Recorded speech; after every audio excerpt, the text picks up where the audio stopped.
as our program is a mixed media theatrical production produced by the incomparable Garry Yates in celebration of the artistry of Benny Andrews. The performance will be followed by a talkback session moderated by Tina Dunkley, who is the curator of the Benny Andrews sections of the At the Crossroads exhibition. But before I close, I would like to thank the staff of the Auburn Avenue Research Library for hosting this event and being really dear friends and partners to the Rose Library. And I'd also like to thank each of you from our rescheduled event, and then to know that there's so many people in the room after you probably had about 3 or 4 days notice of this event really is a testament to the legacy of Benny Andrews, and then also the work of Garry Yates and Tina Dunkley. So please now take a moment to silence your phones, like really look right now and see whether your phone is actually silenced, so that we can get a really nice recording and then an experience tonight. And please refrain from using your phones during the performance. Now, if you'll just sit back, relax, and enjoy the show.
House in New York City. And when I tell y'all, look, there was this skinny little white boy and he was playing, some Robert Johnson Crossroads blues I wouldn't be lying to. Well, in the last 49 years of this life, I've been a pickaninny, a colored, a student, a sergeant, a Negro, a bohemian, a black, a teacher, and an activist. And all of that was far stranger than some skinny little white boy playing the Robert Johnson Crossroads blues in the New York City high-rise. I mean, there are all these crusty publishing and literary folk there, man, but look, I tell you, I would have much rather been right back here in my studio getting some work done.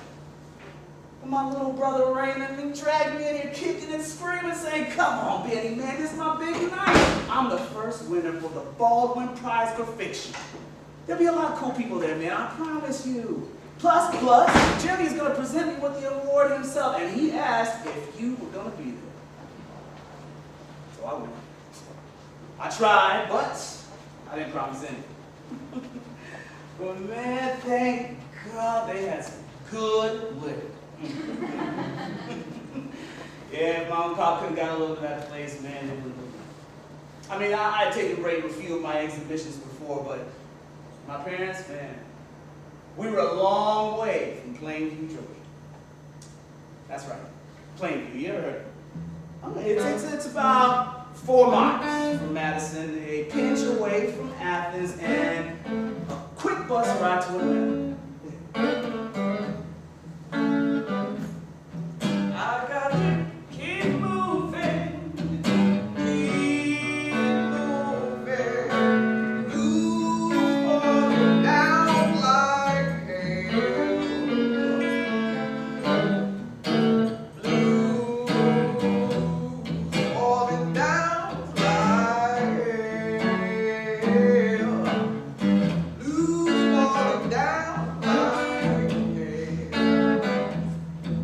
And each day keeps worrying me.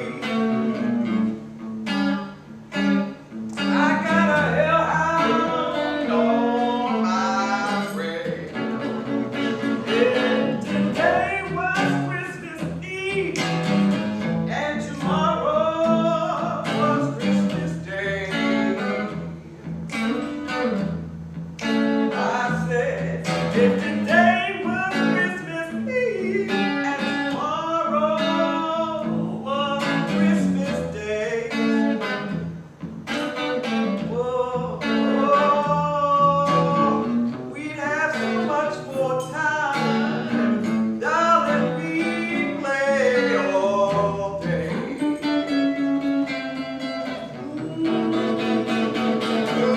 Now, Robert Leroy Johnson was from Mississippi, not Plainview, Georgia. But I guarantee you the things that he sang about were the same things that we lived way back in 1930, the year that I was born. Now, lots of folk think they know what it means to be born and raised in the black rural South. Yes, I am the child of two sharecroppers, and while it may be said, and rightfully so, that sharecropping ain't a whole heap different than slavery, my particular family history is a bit more complex. There were two main families in Plainview. There were the Orrs and the Andrews. The Orrs were white and the Andrews were black, as far as you can tell from the outside. The Orrs were an old, white established family that had quite a bit of land in that part of Georgia during the Civil War. They lost a lot of that land when the war was over, and that farm that my parents worked on was once their property. Now, Jim Orr, who we all call Mr. Jim, he was my grandfather, my father's father, a white man, and my father's mother was a Negro, Indian, and white. Now, I heard some time ago that Mr. Jim was ostracized by his white family for having Negro offspring. But his own racism wouldn't allow him to fully acknowledge his own children. I mean, he wouldn't even acknowledge his own grandchildren. He would refer to us collectively. We were George's little pickaninnies. George's little... You get it. It was never, hey there, Benny, or how you doing this morning, Val? I never once heard my father or his siblings call him Dad or Pop. He was always just Mr. G.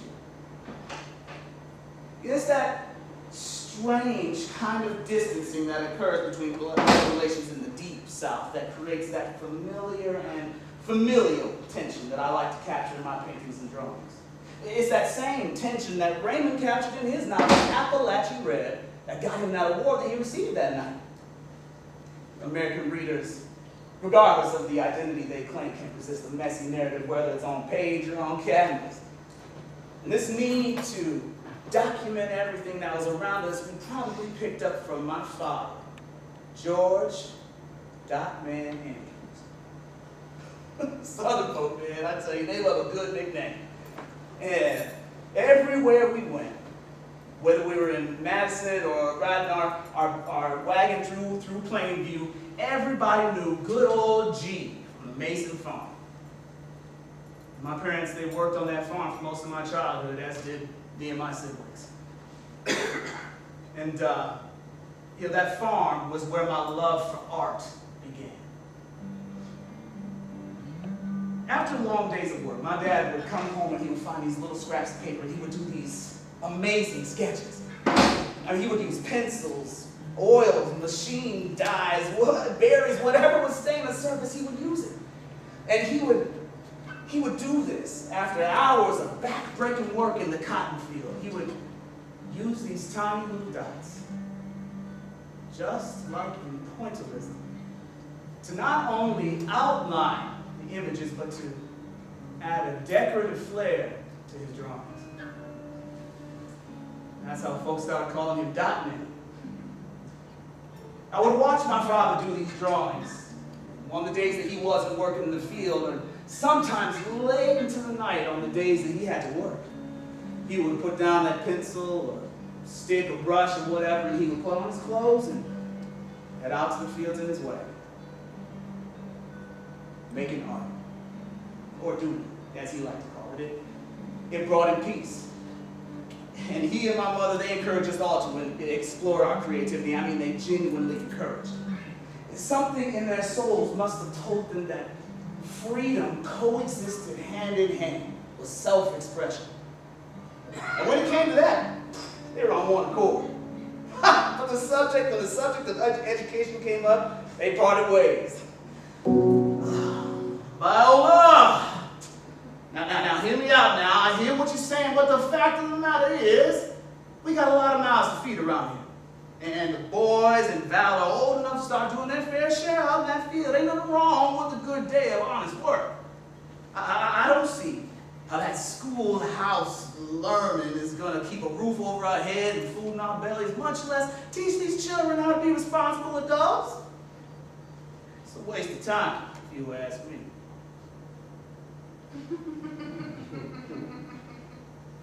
My mother, a sweet, demure, soft-spoken woman, didn't budge an inch when it came time to ensuring that her children received the education that her and my father were not able to get. And when the work in the field was slow or the weather was bad, me, my older brother, and my sister Val, we would all go to Plainview Elementary, a one-room school cabin with one teacher, instructing us in 7 different subjects. And when it came time for high school, we weren't able to attend full-time because of the harvesting season. So me and my siblings, or at least the administrators at Bernie Street High School, the Negro school over in Madison, they would allow us to attend during the winter season.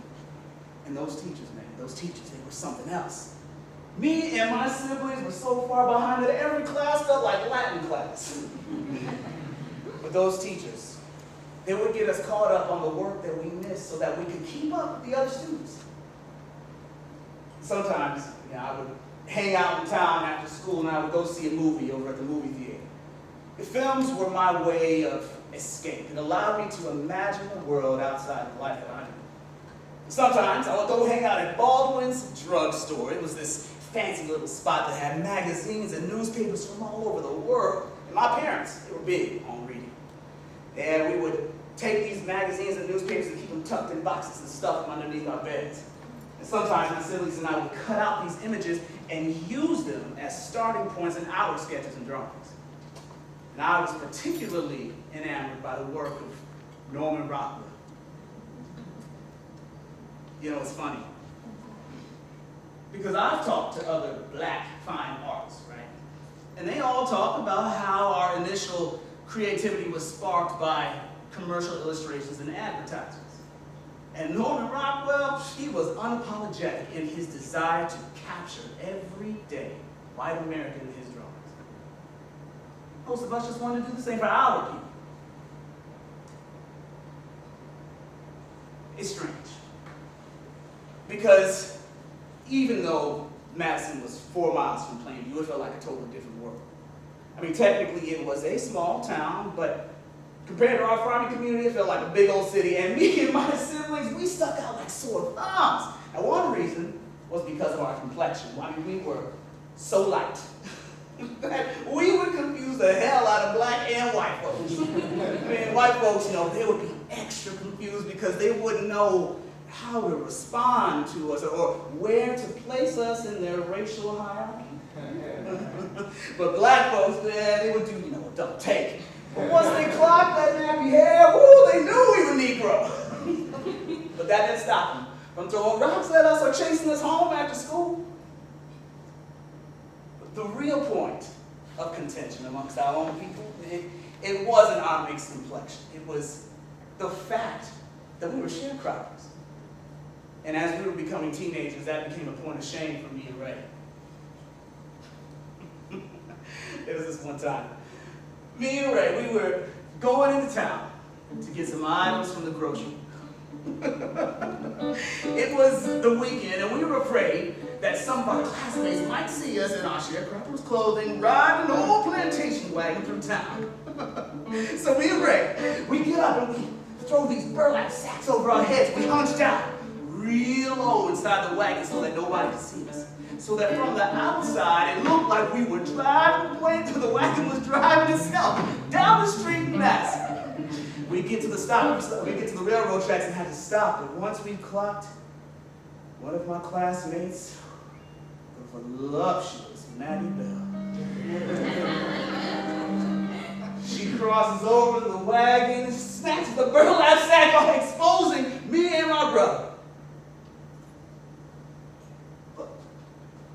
Benny and Raymond? What the hell y'all country asses doing out here hiding in this wagon? You got folks around here thinking there's some hates driving these mules in the middle of the damn thing. She starts laughing. And then the people on the sidewalk, they start laughing. I was ashamed at being seen driving an old sharecropper's wagon through town. Didn't come close to the shame that we felt trying to hide who we were, where we came from. That was a lesson in self-acceptance that shaped the rest of my life.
Watching my father find his sense of purpose, drawing sketches on old pieces of paper, well into the night, it planted a seed in me.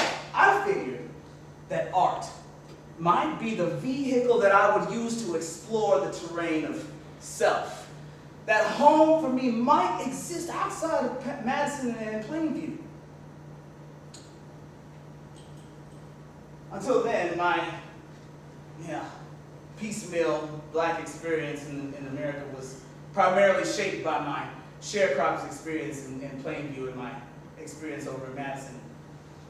But I was one of the first people in my school, or my family, I should say, to graduate from high school. And I was able to get a small scholarship that allowed me to attend Fort Valley State College in Georgia. Now, Fort Valley wasn't much bigger than Madison, but it was a small art institute, and it had a HBCU, so I was curious about what adventures I might experience in this new environment. And now, again, until then, my experience in Madison and Plainview was primarily shaped by my sharecroppers experience and my slightly more expansive experience over in Madison, but Fort Valley was totally different. For the first time in my life, I was around people like me that had experiences that were completely different from my own. My classmates, they were from all over the world. They dressed different, they talked different, and while our blackness gave us a starting connection, the variations on that blackness were mind-blowing. Now until then, I had never really been in any other place besides Madison. My only experience in America was living this particular life. And I became, at Fort Valley, it was like a completely beautiful place. In Fort Valley, it was one of those places where I had very little art experience, but I was able to apply some of that experience to my paintings and drawings. Eventually, I was able to go to this new place called Chicago. And man, Chicago, Chicago, man, oh man, Chi-Town, up south. As soon as I stepped off that train and that bus, I was able to imagine all of those voices. I could just hear all those voices. As soon as I stepped off the bus, I could just sense something was familiar about it. I mean, the people and the sights and everything that I could see. I mean, it was just beautiful. I could hear all these noises in the air, the mixture of Southern black voices, of European immigrant voices, of urban voices that filled the air. It was like a symphony, a musical score that showcased the potentiality of what this country could look like. Now, until then, I was able to, in Chicago. I'm going to Chicago. Yes. But I can't take you. Oh, I'm going to Chicago. But I can't take you. There's nothing in Chicago that I won't be burning to. Oh, I'm going to Chicago. Going to Chicago. I'm going to Chicago.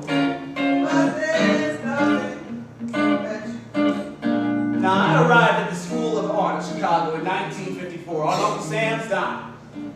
And until then, on Uncle Sam's dime, I wasn't able to get all the college experience at Fort Valley that I wanted to, so according to academia, I was still untrained. But what really made me aware of my greenness, the school was connected to a museum. And I'd never been in a museum before, like, never. It was also the first time that I was ever in any place that segregation was not enforced. I mean, again, the mixture of Southern black voices, European voices, it was beautiful. And then there was this cat that I came across. His name was Boris Marko.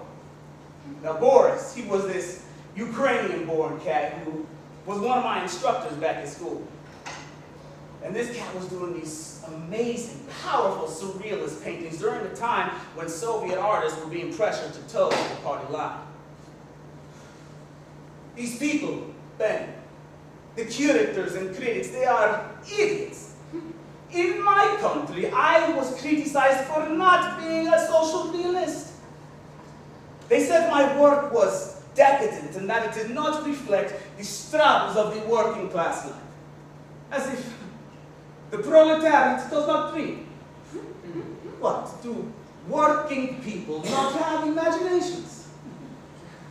These curators and critics, they are not artists. They do not have stories to tell, so they try to dictate the stories of others. Do not give them that power.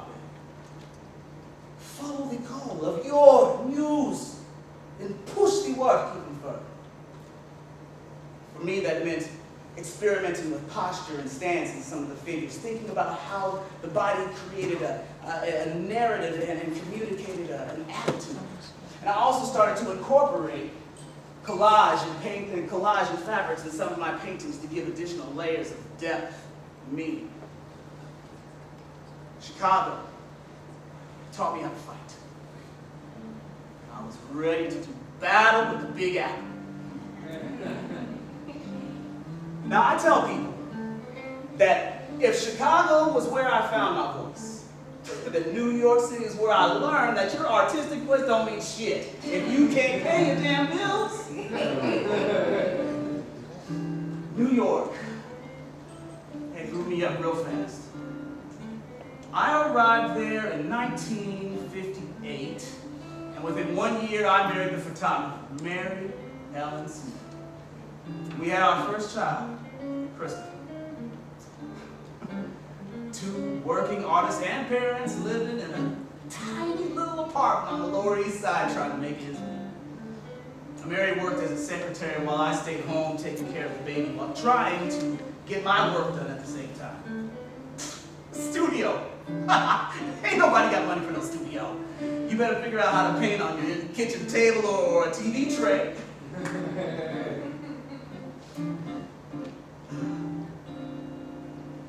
Within a year, we had our son, Thomas, and I managed to get a small job selling Christmas cards at the Metropolitan Museum. We get a little spot in Greenwich Village to accommodate our growing family. It was a difficult time, but I kept making work whenever I could.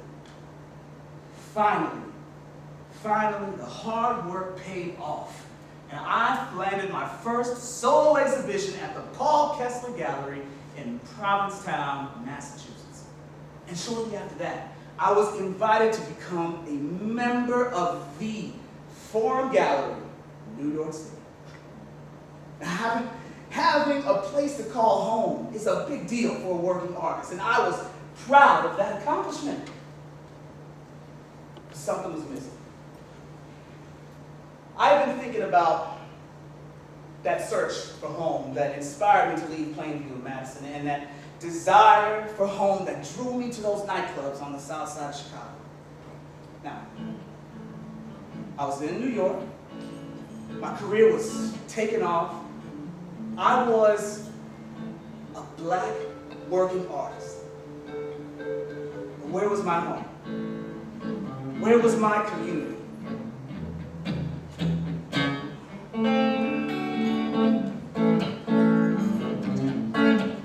I went down to the crossroads, fell down on my knee.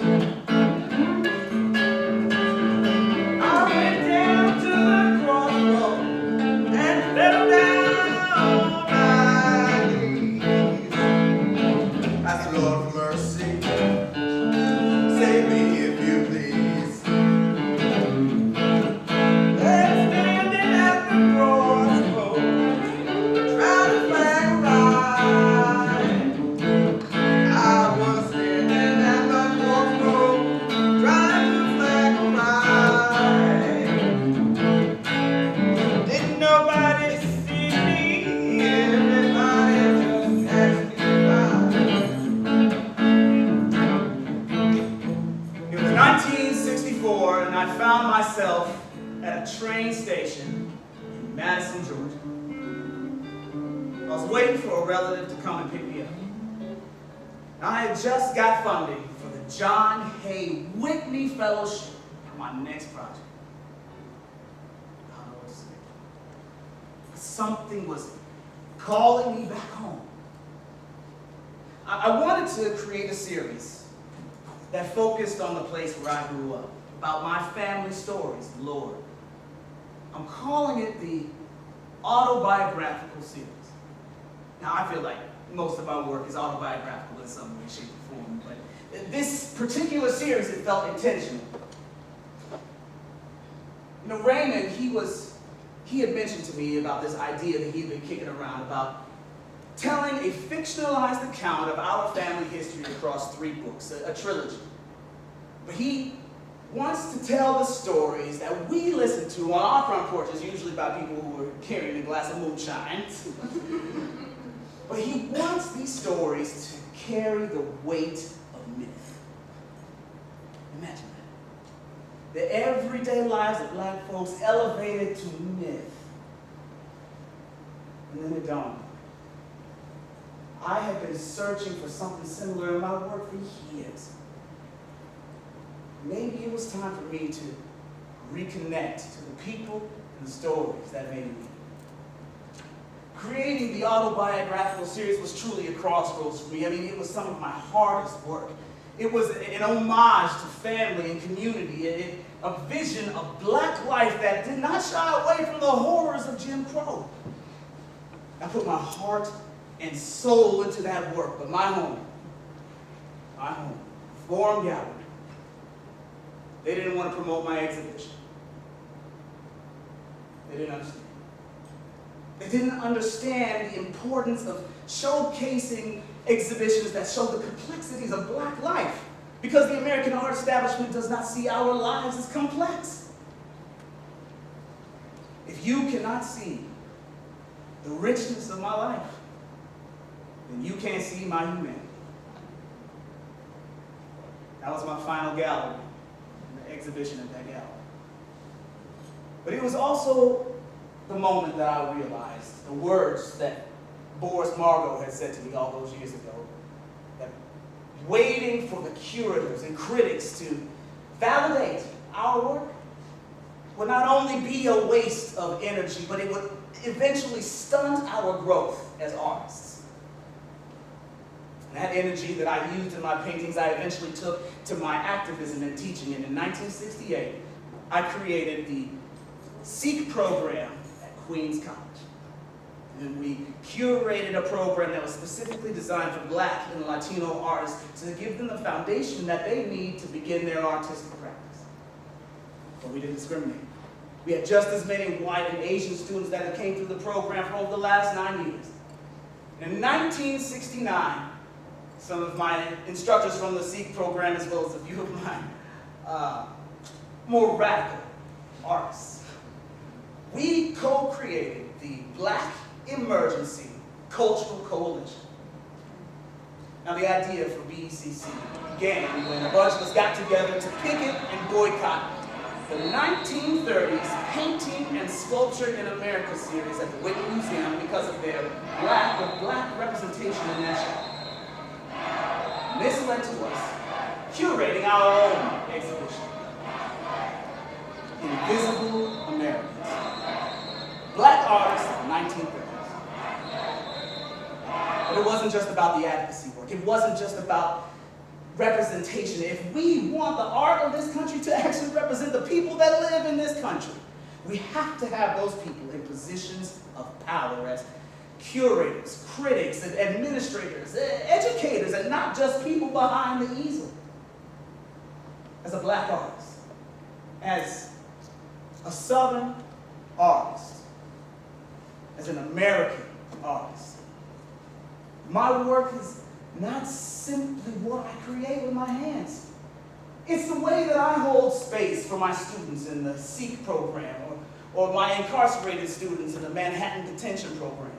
It's the ongoing work that BECC is engaged in. It's collaborating with Raymond to tell the stories of our family. It's raising my own family. All of that is my work. And none of it was easy or comfortable.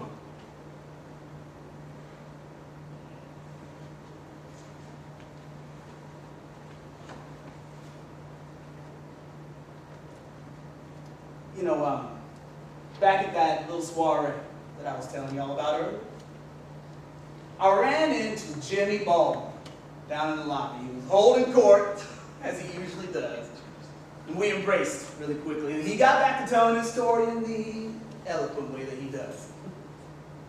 You see, artists, folks, we're observers, which is just a nice way of saying we're nosy as hell. So I come in at the tail end of Mr. Baldwin's speech. Well, darlings, to live rent-free in the mind of others is far more pleasurable than winning a Pulitzer. With this quip, Jimmy reminds us, it encourages us, all of us. Be true to your people. Whether you're in Milledgeville, or Harlem, or Chicago, New York City, tell the stories of your people. Create art for your people.